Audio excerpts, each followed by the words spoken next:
Memang bersoalan kurban, saya jujur saja selama di Indonesia masih banyak salah pemahaman terhadap kurban.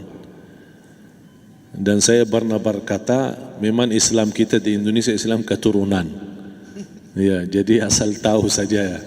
Ya, tapi dari segi belajaran, mohon maaf ya kita terlalu jauh terhadap pemahaman. Yang saya maksud, kita melaksanakan sesuatu tapi kita sudah belajar, sudah tahu, bukan hanya asal saya dengar, saya lihat, saya bukan sebatas itu, tapi kita punya dasarnya.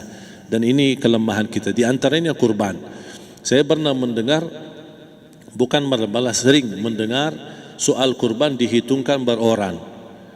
Jadi keluarga suami istri sama 5 anak berarti jumlah 7, wajib sapi. Kalau kurang daripada itu, atau misal suami istri tidak mampu, boleh ini tahun kurban kambing atas nama suami, tahun depan atas nama istrinya. Ini hal keliru sebenarnya. Yang dihitungkan soal kurban beda sama akikah dan beda sama zakat fitrah. Zakat fitrah sama akikah terhitung beroran. Akikah laki-laki 2 kambing, perempuan 1. Kalau tidak mampu boleh. Kalau ada kembar laki sama perempuan berarti 3 kambing. Tapi kalau tidak mampu boleh 1 kambing, tidak masalah. Dan tidak ada istilah sekarang saya kurban tapi nanti sisanya seolah-olah ada hutang sama Allah. Sesuai kemampuan kita. Di antaranya kurban. Kurban hitungannya berkeluarga, bukan beroran. Buktinya Rasulullah SAW dan juga cerita Nabi Ibrahim. Ketika Nabi Ibrahim mau sembelih Nabi Ismail, Allah turunkan apa? Mengganti sembelihan Nabi Ismail dengan ekor kambing dari surga. Berapa ekor kambing? 1. Padahal Nabi Ibrahim punya istri 2 dan anak. Ada istri Siti Hajar dan Sarah. Kemudian anaknya Ismail dan Ishak. Berarti semuanya berapa?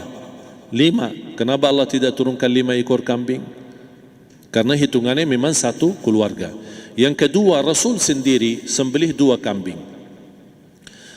Pertama, Bismillah atas nama Muhammad dan keluarga Nabi Muhammad. Padahal kita tahu keluarga Nabi Muhammad SAW termasuk keluarga besar. 11 istri, belum lagi anaknya, laki-laki sama perempuan. Ada yang hidup maupun sudah mati, sudah termasuk semua. Yang hidup maupun mati.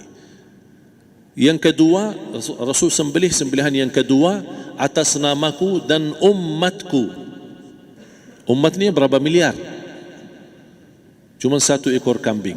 Kenapa Rasulullah SAW berkurban atas nama dirinya dan umatnya?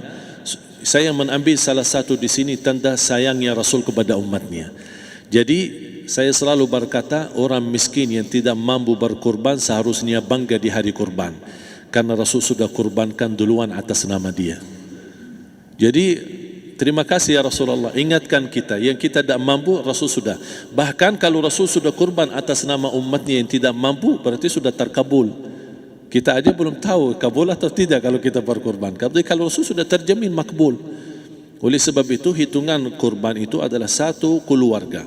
Misal, bapa punya istri, punya anak. Itu kalau mampu sapi silahkan. Mampu 1000 sapi silahkan. Kalau soal kemampuan tidak ada masalah. Tapi kalau soal kewajiban, tidak ada wajib lebih daripada 1 ekor kambing. 1 ekor kambing. Misal, kalau bapa punya istri 4. Misal. Cuman ini misal. Ya. Istrinya 4. Setiap istri anaknya 10. Berarti jumlah berapa? Anak 40, istri 4, berarti 44, sama bapa 45. Wajib 1 ekor kambing saja, cukup untuk semua ini. Tapi kalau soal mampu, ya silahkan. Mau 1000 kambing boleh, mau 1000 sapi boleh. Tidak ada yang melarang kalau soal kemampuan.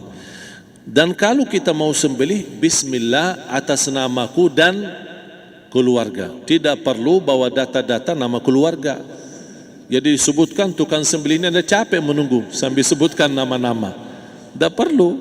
Udah Bismillah atas namaku dan keluarga. Termasuk kata atas namaku dan keluarga, termasuk orang tua yang sudah meninggal. Termasuk orang tua yang sudah, karena kita adalah hasil daripada orang tua. Itu sudah termasuk, tidak perlu kita sebutkan. Ada sebagian ulama membolehkan kalau kita mampu, mau khusus kambing atas nama orang tua, tidak masalah. Kalau kita mampu. Tapi kalau kita tidak mampu, itu sudah termasuk orang tua kita bersama keluarga besar kita. Ini salah satu kenikmatan, dan ini termasuk juga sedekah yang berguna bagi orang yang sudah meninggal di keluarga kita. Wallahu ta'ala alam. Dan juga masalah panitia, bisa kita mewakili. Kalau kita tidak mengerti sembelihannya dan tidak mengerti cara bagiannya. Tapi ada satu sunnah yang termasuk kehilangan sunnah ini, adalah banyak yang tidak mau makan dari hasil kurban. Padahal itu sunnah Rasul.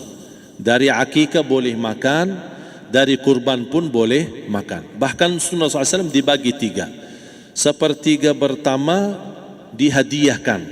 Maksudnya kata dihadiahkan kepada orang kaya. Misal tetangga saya tapi orang kaya, dia bukan miskin, tapi boleh saling hadiah. Karena inti daripada hadiah silaturrahim. Ada keluarga kita termasuk mampu, tapi saya kasih, ini alhamdulillah saya sembelih sapi. Barangkali dia tidak mampu, cuma sembelih kambing. Udah, kita dapat daging kambing, dia dapat daging sapi. Tapi dengan niat hadiah, bukan sedekah. Karena dia bukan orang miskin yang menerima sedekah. Yang sepertiga yang kedua adalah sedekah. Sedekah itu termasuk orang miskin. Yang ketiga, kita makan sendiri. Bahkan Rasulullah SAW selepas Idul Adha, beda sama Idul Fitri. Sebelum Idul Fitri dia makan kurma, meyakinkan batalan puasa. Tapi kalau Idul Adha tidak makan dan minum sebelum salat, kenapa? Bukan tidak berarti tidak boleh. Tapi Rasulullah SAW ingin pertama pembukaannya, buka sarapannya atau makan di pagi harinya selepas Idul Adha adalah dari hasil sembelihan kambing itu atau dari kurban. Jadi kita sebagian sedikit. Tapi kalau kita merasa alhamdulillah rezeki saya banyak di rumah, alhamdulillah banyak ada makanan, mau sedekahin semuanya, semua mau sedekahin, tidak masalah. Tapi yang saya maksud, kenapa tidak kita sekali-kali hidupkan sunnah Rasul? Jadi sebagian, walaupun ada sebagian sedikit lah, buat istilahnya sama sedikit porsi nasi atau apa, buat, karena kita berhak sebagai kita kurbankan lillahi ta'ala, kita berhak menikmati kurban ini yang lillahi ta'ala supaya kita mendapatkan keberkahannya, bukan hanya orang lain. Terus yang kedua ada masalah pembayaran. Kalau kita wakili panitia, boleh kita pesan sama panitia, tolong sedikit dari kurban saya minta buat saya makan. Itu tidak masalah, kita boleh minta. Dan boleh kita wakili, tapi kita tolong ingatkan, tidak boleh pembayaran hasil sembelihan itu dari kulitnya. Ini menjadi salah satu persoalan di Indonesia.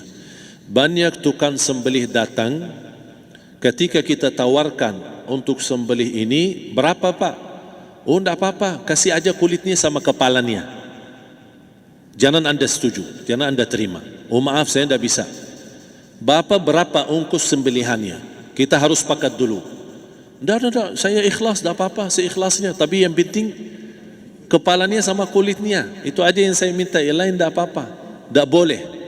Tidak boleh. Kenapa? Karena ini kurban. Kata kurban berarti lillahi ta'ala, bukan untuk jual beli. Kalau kita sudah bayar dari bagian kurban, berarti bukan lillahi ta'ala. Harus kita jaga amalan itu. Tapi bagaimana cara jalan keluarnya? Kita harus sepakat, ijab kabul. Sepakat dulu, Pak, saya udah begini, saya kasih untuk sembelihan 50.000. Bapak setuju? Ya udah setuju. Selesai kan? Sudah sembelih, sudah potong, sudah semua. Lepas ini semua, kita kasih ongkos 50.000 ongkos sembelihannya. Habis itu, Pak, kulitnya sama kepala hadiah buat Bapak.